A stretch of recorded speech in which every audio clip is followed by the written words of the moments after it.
Bien, jóvenes, finalmente, asimismo, sobre la izquierda tenemos una sinapsis fisiológica y sobre la derecha una sinapsis patológica. Vamos a ver entonces otro ejemplo de cómo otro factor patógeno influye a través de un mecanismo distinto al previamente visto en la ruptura de las constantes fisiológicas y en la patogénesis de síntomas y signos de psicopatología, de enfermedad mental. Entonces, efectivamente, aquí vemos una sinapsis normal, vemos una primera neurona y vemos una segunda neurona dopaminérgica, ¿no? Esta es una sinapsis dopaminérgica. Pero acá vemos la presencia de una interneurona, de una tercera neurona, que viene o que tiene un rol de neuromodulación. Efectivamente, ustedes ven que esta es una neurona GABAérgica que está liberando GABA y en consecuencia generando un potencial posináptico inhibitorio que determina la inhibición o el freno en la liberación de dopamina. En todo caso, el control de la liberación de dopamina para que sus concentraciones estén dentro de las constantes fisiológicas.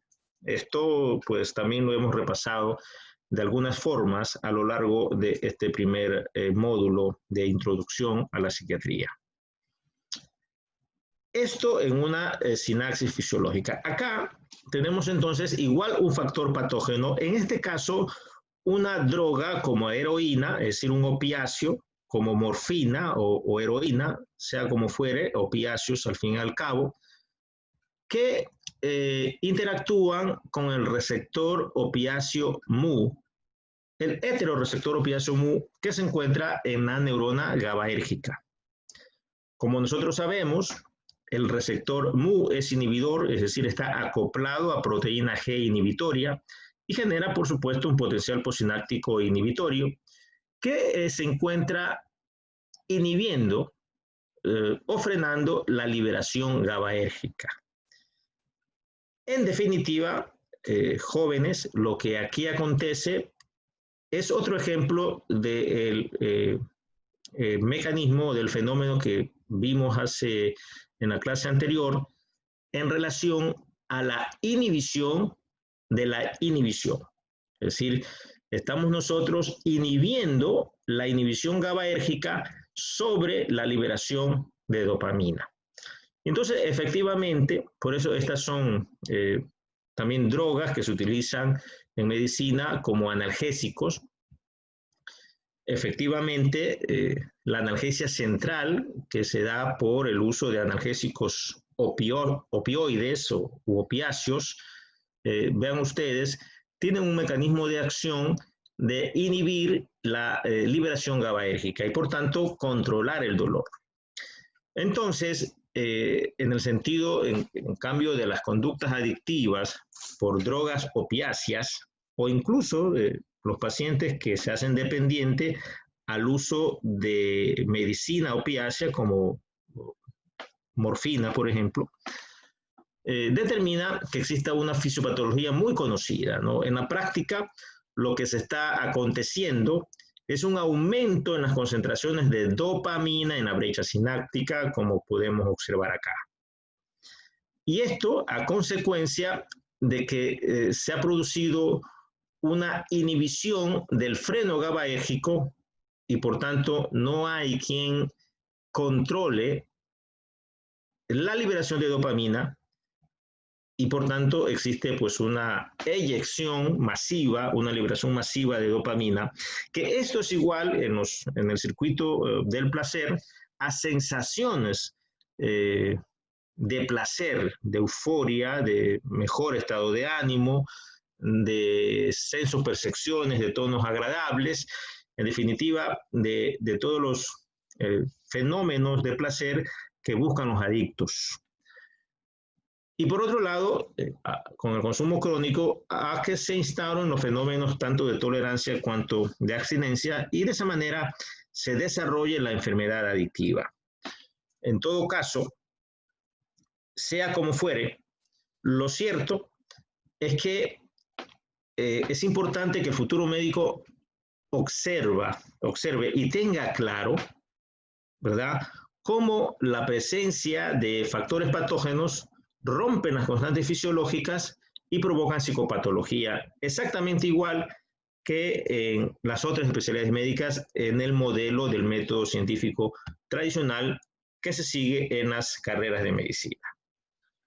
En ese sentido, ya no se podemos hablar de la génesis de una sinapsis normal, sino evidentemente de una sinapsis anormal o patológica, y por tanto de una fisiopatología que genere síntomas y signos. Es decir, en este caso tenemos la transmisión del impulso por los fenómenos que ya han sido analizados de entrada de calcio, de liberación de neurotransmisores, pero vean ustedes además acá cómo el calcio está entrando directamente a la segunda neurona. Eso ya rompe la constante fisiológica, eso no es normal y por tanto se genera un síntoma como en este caso el dolor, en una de las famosas vías del dolor y de los mecanismos del dolor conocidos en el sistema nervioso. Es decir, así como nosotros tenemos factores psicosociales que son patógenos, que nosotros, que fueron motivo de una clase específica, que ustedes ya también han trabajado.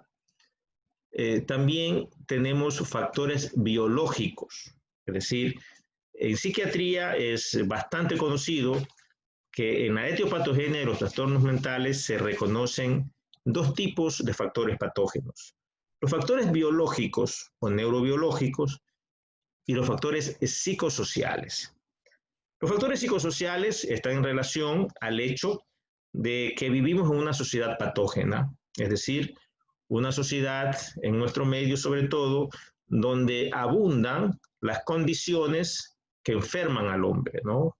Es decir, el estrés y un sinnúmero de variables sociales que no escaparán pues al criterio elevado de los futuros médicos. Es decir, ¿quién puede negar que vivimos en una sociedad donde predomina la pobreza? Se cree que el 70% de la población ecuatoriana se desenvuelve en niveles de pobreza y aproximadamente la mitad de ellos en pobreza extrema, es decir, con ingresos mensuales que no siquiera llegan a cubrir el costo de la canasta básica familiar. ¿Quién puede negar que vivimos en una sociedad convulsionada donde problemas sociales como el embarazo adolescente, como los embarazos no planificados, como las uniones familiares de hecho que acontecen secundario a esta realidad y que al cabo de poco tiempo terminan siempre rompiendo las estructuras conyugales? Es decir, ¿quién puede negar que en un medio como nuestro las tasas de divorcio pues son altas? ¿Quién puede negar también que en sociedades como la nuestra la tasa de crecimiento demográfico es patológica, ¿no? Si la relacionamos con las tasas de nacimiento de países en donde evidentemente los problemas sociales no son categóricos como los nuestros. La migración y la inmigración, es decir, vivimos en una sociedad donde francamente se ha analizado predominan los factores sociales que enferman al hombre más que los factores positivos, ¿no?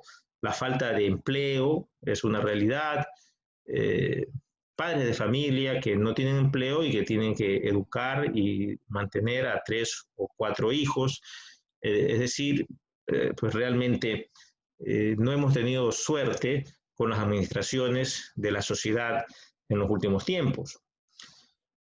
Pero por otro lado, aparte de los factores psicosociales adversos que generan enfermedad mental, también tenemos pues la posibilidad de una neurobiología patógena a expensas de un gen patológicamente heredado. La ciencia pues ha logrado identificar los genes en relación con la esquizofrenia, con la depresión, con los trastornos de ansiedad, es decir, la neurobiología patógena acontece tras la expresión de un gen patológicamente heredado con todo lo que ello implica. Recordemos que nosotros pues tenemos un condicionamiento genético, un reloj biológico que determina que a tal o cual edad se exprese el gen de una enfermedad. ¿Sí? Cualquiera de nosotros nos podemos hacer un estudio genético y veremos que en nuestro genoma, qué sé yo, tenemos el gen de la diabetes, el gen de la hipertensión arterial, el gen del cáncer pulmonar o el gen de la esquizofrenia. Sin embargo, llegamos a los 95 años y fallecemos porque nos caemos de un bus.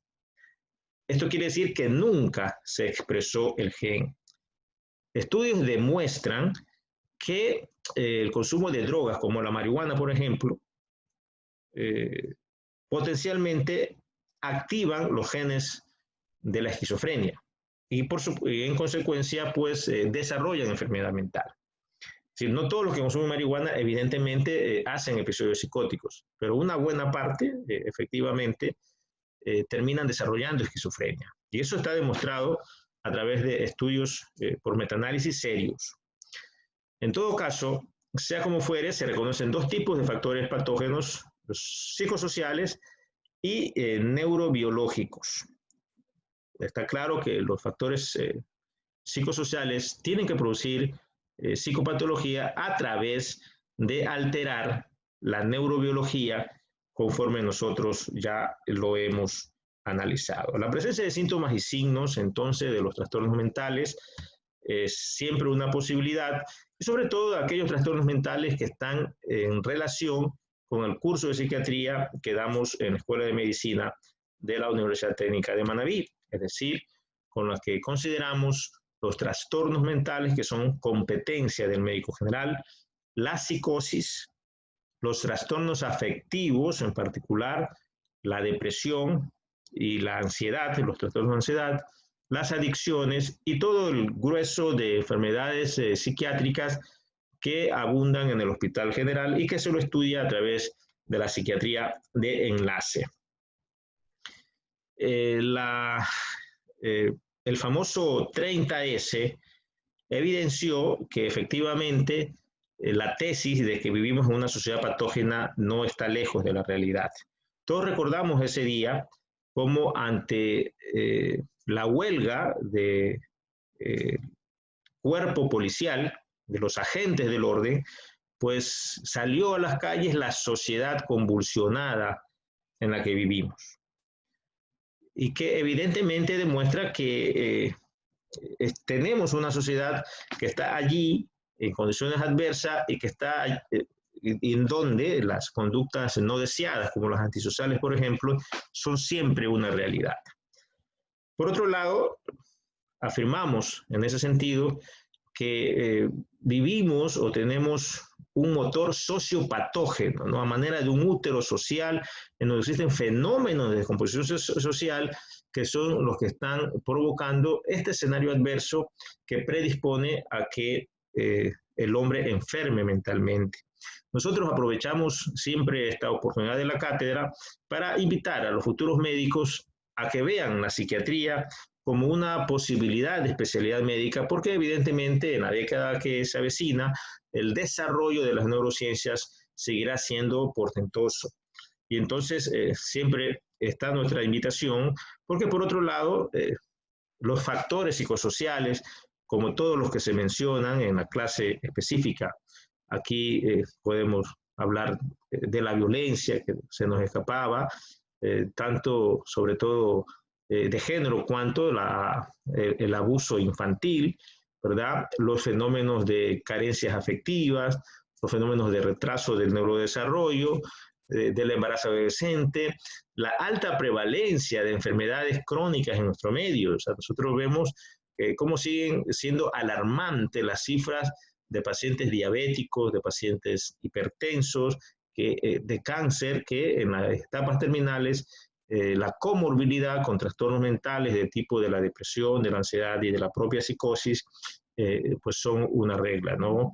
Ya no llama la atención la presencia de suicidio. Los medios de comunicación social están siempre alertando sobre la existencia de este fenómeno social que también demuestra la importancia que tienen los trastornos mentales en la sociedad. Los fenómenos de pérdida de empleo, del divorcio que decíamos, la falta de vivienda, modelos de familias no deseados, en fin, vivimos en un escenario adverso en donde la posibilidad de alterar la salud mental es una realidad. Y por último, claro, vean ustedes lo que pasó en el vecino y hermano país del Perú. En una unidad de tiempo, 5 expresidentes presos. Incluso fue noticia mundial que el sexto presidente que ya iba a ir preso prefirió suicidarse ante el arresto inminente, ya se había girado la boleta de detención y prefirió matarse, ¿no? Esto pues quiere decir, y en nuestro medio, sobre todo la mala suerte de haber tenido exmandatarios, unos que están presos, otros que están prófugos, otros que están procesados incluso. Entonces, vergonzosamente, por supuesto, pues hace como que en la región las políticas o quienes manejan la política caigan en uno de los factores psicosociales que también están directamente vinculados con la importante prevalencia e incidencia de los trastornos mentales en la población. Por tanto, jóvenes, fuera de todo eso, estamos cerrando el módulo de introducción a la psiquiatría clínica con la confianza de que este primer objetivo específico está superado. Es decir, entendemos que la sumatoria de fenómenos de las ciencias básicas biomédicas que provocan las constantes fisiológicas y la homeostasis, que se mide por el funcionamiento mental de las personas, que a su vez se mide por la expresión normal de dianas semiológicas, ¿verdad? Puede verse alterado por la presencia de un factor patógeno que rompe las constantes fisiológicas, por tanto la homeostasis, y que por tanto desarrolla psicopatología. El siguiente módulo, después de semiología psiquiátrica, será casualmente el de psicopatología, y con eso entraremos al examen del primer parcial de la materia. Esto es digamos, el resumen final de este módulo de introducción, ¿verdad?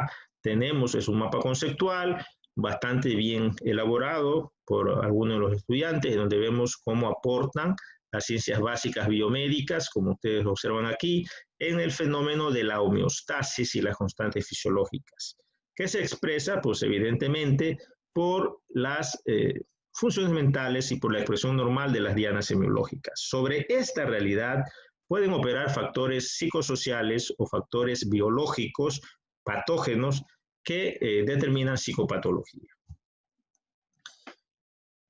Así las cosas, jóvenes, nos toca entonces entrar ya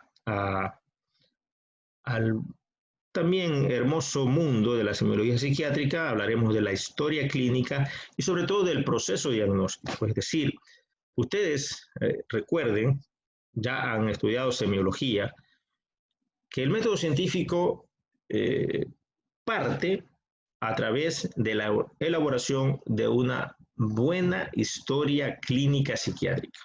En este caso, psiquiátrica, ¿no? Por tanto, debemos conocer los pormenores de la historia clínica.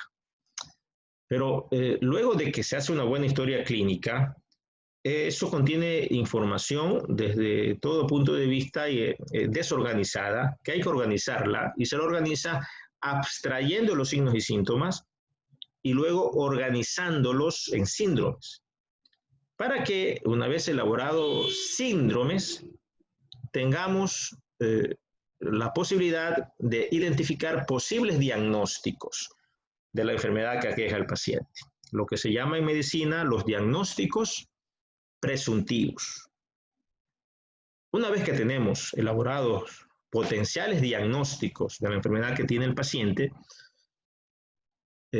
bajo el esquema y la herramienta del diagnóstico diferencial, eliminamos y descartamos diagnósticos para quedarnos con el diagnóstico definitivo y certero que tiene el paciente con el que comienza el primer gran rol del médico. En este caso, identificar el diagnóstico que aqueja al paciente para, evidentemente, conocer qué fármaco vamos a utilizar mediante el entendimiento que el mecanismo de acción de ese fármaco que vamos a utilizar corrija el defecto fisiopatológico que provocó la ruptura de la constante fisiológica. Jóvenes, en ese sentido, el curso de psiquiatría, pues evidentemente promete ser siempre muy excitante y cada vez más interesante en su desarrollo.